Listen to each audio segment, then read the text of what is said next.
ஓம் சாந்தி. அவ்யக்த முரளி 8/4/1984. அவ்யக்த பாப்தாதா, மதுபன். இன்றைய முரளியின் தலைப்பு, சங்கம யுகத்தில் பிராப்தியாகியிருக்கும் அதிகாரம் மூலமா உலக ராஜ்ய அதிகாரியாக ஆவது. இன்று பாப்தாதா சுயராஜ்ய அதிகாரி, சிரேஷ்ட ஆத்மாக்களினுடைய தெய்வீக தர்பாரை, அதாவது ராஜ்ய சபையை பார்த்துட்டு இருக்கிறாங்க. உலக ராஜ்ய சபை மற்றும் சுயராஜ்ய சபை இரண்டினுடைய அதிகாரிகளாக நீங்க சிரேஷ்ட ஆத்மா ஆகிறீங்க. சுயராஜ்ய அதிகாரி தான் உலக ராஜ்ய அதிகாரியாக ஆகிறாங்க. இந்த இரட்டை போதை எப்பொழுதும் இருக்குதான் பாபா கேட்கிறாங்க. தந்தையினுடைய குழந்தை ஆவது அப்படின்னா அநேக அதிகாரங்களை பிராப்தி செய்யறது. எத்தனை விதமான அதிகாரங்களை பிராப்தி செஞ்சிருக்கீங்க அப்படின்னு தெரிஞ்சிருக்கீங்களா அப்படின்னு பாபா கேட்கிறாங்க. அதிகாரம் அப்படிங்கிற மாலையை நினைவு செய்யுங்க. முதல் அதிகாரம், பரமாத்மானுடைய குழந்தையாக ஆகியிருக்கீங்க அப்படின்னா மிக உயர்ந்த வதனத்துக்குரிய பூஜைக்குரிய ஆத்மா ஆவதற்கான அதிகாரத்தை அடைஞ்சிருக்கீங்க. தந்தையினுடைய குழந்தை ஆகாம பூஜைக்குரிய ஆத்மா ஆவதற்கான அதிகாரம் பிராப்தி ஆக முடியாது. முதல் அதிகாரம் பூஜைக்குரிய ஆத்மாவாக ஆகியிருக்கீங்க. இரண்டாவது அதிகாரம் ஞானத்தினுடைய பொக்கிஷங்களினுடைய அதிபதியாக ஆனீங்க, அதாவது அதிகாரி ஆகியிருக்கீங்க. மூன்றாவது அதிகாரம் அனைத்து சக்திகளின் பிராப்தியினுடைய அதிகாரியாக ஆகியிருக்கீங்க. நான்காவது அதிகாரம் அனைத்து கர்மேந்திரங்களை வென்ற சுயராஜ்ய அதிகாரியாக ஆகியிருக்கீங்க.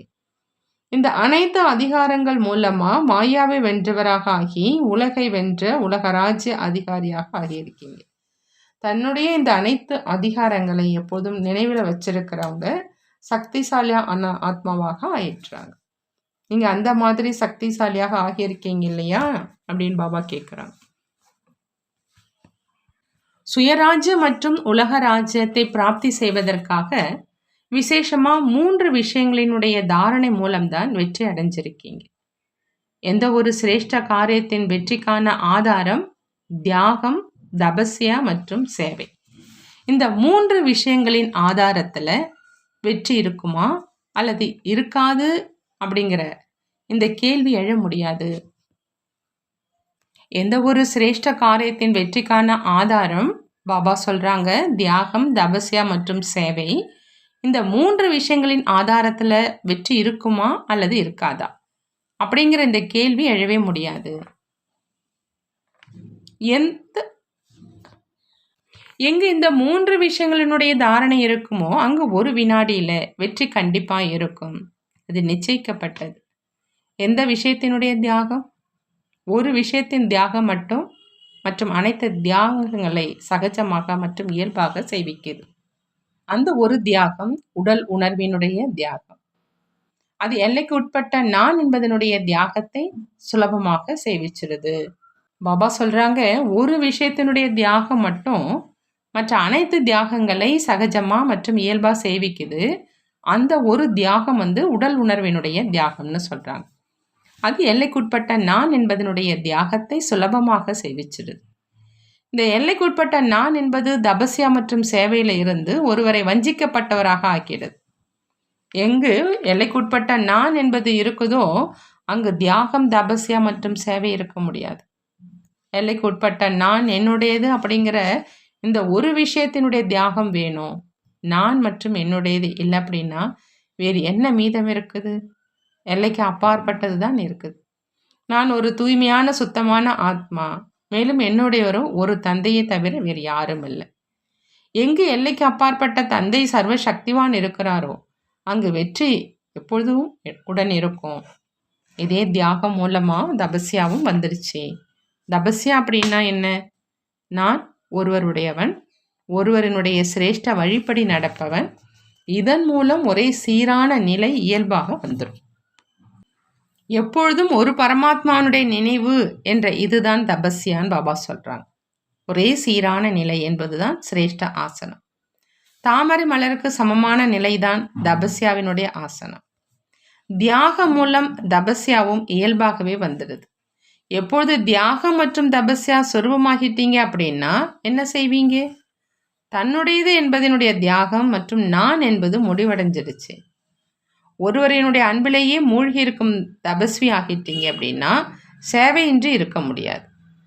இந்த எல்லைக்குட்பட்ட நான் மற்றும் என்னுடையது என்பது உண்மையான சேவை செய்ய விடாது. தியாகம் மற்றும் தபஸ்யாக இருக்கிறவங்க உண்மையான சேவாதாரி. நான் இதை செஞ்சேன், நான் அப்படிப்பட்டவன் அப்படிங்கிற தேக உணர்வு கொஞ்சமாவது வந்துடுச்சு அப்படின்னா சேவாதாரிக்கு பதிலாக என்னவாகிடுறாங்க? பெயரளவில் மட்டும் சேவாதாரியாக ஆகிடுறாங்க. உண்மையான சேவாதாரி ஆகிறது இல்லை. உண்மையான சேவாதாரியினுடைய அஸ்திவாரம் தியாகம் மற்றும் தபஸ்யம். அந்த மாதிரி சேவாதாரி எப்பொழுதுமே வெற்றி சொர்பமாக இருக்கிறாங்க. வெற்றி அவங்களுடைய கழுத்து மாலையாகவே ஆயிடுது. பிறப்புரிமை உள்ளவராக ஆகிடுறாங்க. ஆகையினால உலகத்தில் உள்ள அனைத்து குழந்தைகளுக்கும் தியாகி ஆகுங்க, தபஸ்யம் ஆகுங்க, உண்மையான சேவாதாரி ஆகுங்க அப்படிங்கிற இந்த உயர்ந்த அறிவுரையை பாப்தாதா கொடுக்குறாங்க. இன்றைய உலகம் மரண பயம் உள்ள உலகமா இருக்குது. அதாவது புயல் சூறாவளி வந்துச்சு அப்படின்னா இந்த இயற்கை குழப்பத்தில் வந்துடுறாங்க, பயப்படுறாங்க. நீங்களும் உறுதியாக இருக்கீங்க. மிகவும் தமோகுண இயற்கையின் வேலை குழப்பம் செய்வது. மேலும் உறுதியான ஆத்மாக்கள் உங்களுடைய வேலை இயற்கையையும் பரிவர்த்தனை செய்கிறது. ஒன்றும் புதிதல்ல, இவை அனைத்தும் நடந்தே தீரும். குழப்பம் இருந்தால்தானே நீங்கள் உறுதியானவராக ஆவீங்க. ஆகினால சுயராஜ்ய அதிகாரி தர்பாரில் இருக்கும் ஆத்மாக்கள் புரிஞ்சுக்கிட்டீங்களான்னு பாபா கேட்குறார். இதுவும் அதாவது ராஜ்ய சபைதான். ராஜயோகி அப்படின்னா சுயத்தின் ராஜா. ராஜயோகி சபை அப்படின்னா சுயராஜ்ய சபை. நீங்கள் அனைவரும் கூட அரசியல் தலைவர்கள் ஆகிட்டீங்க இல்லையா? அவங்க தேசத்தினுடைய அரசியல் தலைவர்கள், நீங்களும் சுயராஜ்யத்தின் தலைவர்.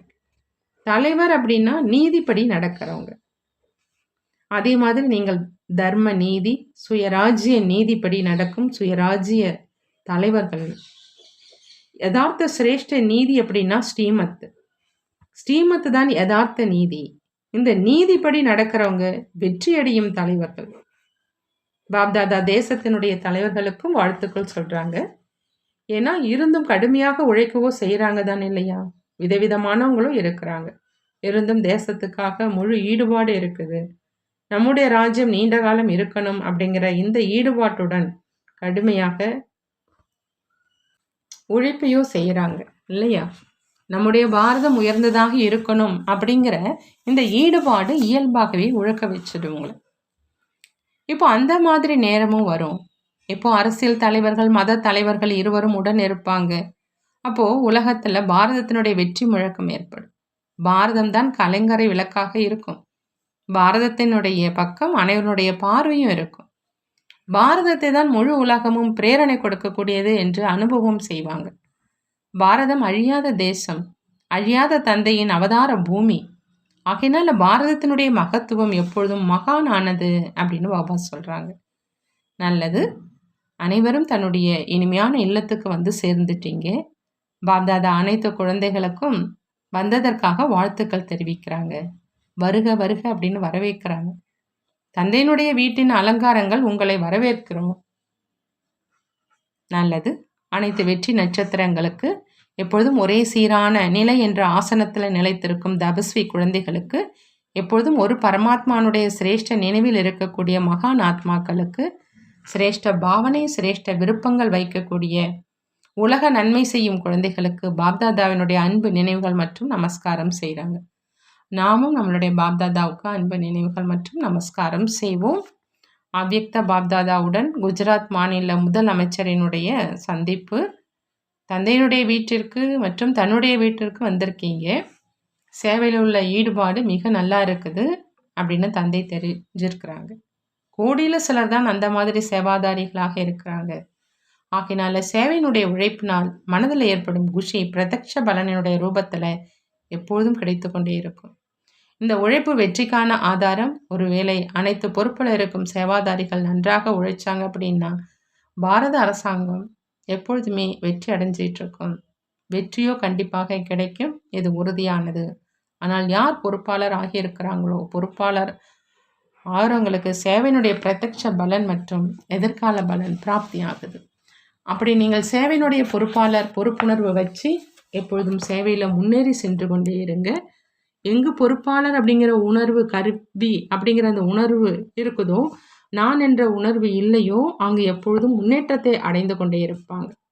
இந்த பொறுப்புணர்வு இயல்பாகவே சுப பாவனை மற்றும் சுப விருப்பங்களை வெளிப்படைய வைக்கிது. இன்று சுப பாவனை, சுப விருப்பங்கள் இல்லை. அதன் காரணமாக பொறுப்புணர்வுக்கு பதிலாக நான் என்பது வந்துடுச்சு. ஒருவேளை கருவி என்று புரிஞ்சுக்கிட்டாங்க அப்படின்னா, செய்விப்பவர் தந்தை என்று புரிஞ்சுப்பாங்க. செய்பவர், செய்விப்பவர். சுவாமி எப்பொழுதுமே உயர்ந்ததாகத்தான் செய்விப்பார். தான் ஒரு ட்ரஸ்டி என்பதற்கு பதிலாக ராஜ்யத்தின் குடும்பஸ்தன் ஆகிட்டா குடும்பஸ்தனுக்கு சுமை இருக்கும், அல்லது ட்ரஸ்டி என்பதில் லேசான நிலை இருக்கும். பாபா சொல்றாங்க, எதுவரை சுமையற்ற லேசானவராக இல்லையோ அதுவரை முடிவெடுக்கும் சக்தியும் இருக்காது. ட்ரஸ்டியாக இருந்து சுமையற்றவராக இருக்கிறாங்க அப்படின்னா முடிவெடுக்கும் சக்தி சிரேஷ்டமானதாக இருக்கும். ஆகையினால எப்பொழுதும் நான் ட்ரஸ்டி, கருவி அப்படிங்கிற அந்த பாவனை பலன் கொடுக்கும். பாவனைக்கான பலன் கிடைக்குது. இந்த கருவிங்கிற பாவனை எப்பொழுதும் சிரேஷ்ட பலனை கொடுத்து கொண்டே இருக்கும். ஆகையினால உங்கள் உடன் இருக்கும் சக அமைச்சர்களுக்கும் நான் ஒரு கருவிங்கிற உணர்வை, ட்ரஸ்டிங்கிற உணர்வை வைங்க என்று நினைவூட்டுங்க. இந்த அரசு கடமைகள் செய்யும் முறை உலகத்துக்காக உயர்ந்த வழிகாட்டுதலாக ஆயிடும். முழு உலகமும் பாரதத்தினுடைய இந்த அரசு கடமை செய்யும் முறையை அப்படியே பின்பற்றி செய்வாங்க. ஆனால் இதற்கான ஆதாரம் ட்ரஸ்டி என்ற உணர்வு, அதாவது கருவி என்ற உணர்வு. குமாரர்களோடு அவ்யக்த பாப்தாதா சந்திக்கிறாங்க. குமார் அப்படின்னா அனைத்து சக்திகளை, அனைத்து பொக்கிஷங்களை சேமிப்பு செய்து மற்றவர்களையும் சக்தி நிறைந்தவராக ஆக்கும் சேவை செய்கிறவங்க. எப்பொழுதுமே இதே சேவையில் பிஸியாக இருக்கீங்கள் தான் இல்லையா அப்படின்னு பாபா கேட்குறாங்க. பிஸியாக இருந்தீங்க அப்படின்னா முன்னேற்றம் ஏற்பட்டுட்டே இருக்கும். ஒருவேளை கொஞ்சமாவது ஓய்வாக இருக்கிறீங்க அப்படின்னா வீணானவே இருக்கும். சக்திசாலியாக இருப்பதற்காக பிஸியாக இருங்க. தன்னுடைய கால அட்டவணையை தயாரிங்க. எப்படி உடலுக்கான கால அட்டவணையை தயாரிக்கிறீங்க, அதே மாதிரி புத்தியினுடைய கால அட்டவணையை தயாரிங்க. புத்தியால் பிஸியாக இருப்பதற்கான திட்டத்தை உருவாக்குங்க. பிஸியாக இருப்பதனால எப்போதும் முன்னேற்றத்தை அடைந்து கொண்டே இருப்பீங்க. இன்றைய காலத்துக்கு ஏற்றபடி குமார வாழ்க்கையில் சிரேஷ்டமாக ஆவது மிகப்பெரிய பாக்கியம். நான் சிரேஷ்ட பாக்கியம் நிறைந்த ஆத்மா அப்படிங்கிற இதையே எப்பொழுதும் நினைங்க. நினைவு மற்றும் சேவைக்கான சமநிலையை எப்பொழுதும் வைங்க. சமநிலை வைக்கிறவங்களுக்கு எப்பொழுதும் ஆசீர்வாதம் கிடைச்சிக்கிட்டே இருக்கும்னு பாபா சொல்கிறாங்க. வரதானம்: பலமற்றவரிலிருந்து பலம் நிறைந்தவராகி நடக்க முடியாததையும் நடத்தி காட்டக்கூடிய தைரியம் நிறைந்த ஆத்மாகுக. தைரியம் நிறைந்த ஆத்மாவாக ஆகணும் அப்படின்னா பாபா சொல்றாங்க, பலமற்றவர்களை இருந்து பலம் நிறைந்தவராக ஆகி நடக்க முடியாததை நடத்தி காட்டணும்.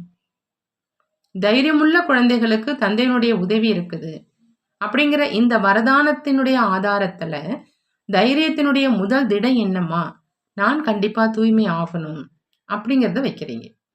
மேலும் தந்தை, நீங்கள் ஆத்மாக்கள் அனாதி ஆதி தூய்மையானவங்க, அநேக தடவைகள் தூய்மையாகி இருக்கீங்க, மேலும் ஆகிக்கொண்டே இருப்பீங்க அப்படிங்கிற அந்த உதவி செஞ்சார்.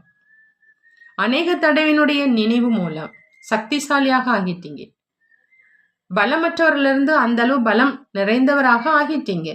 அதனால உலகத்தை அவசியம் தூய்மையாக்கி காண்பிப்போங்கிற சவால் விடுறீங்க.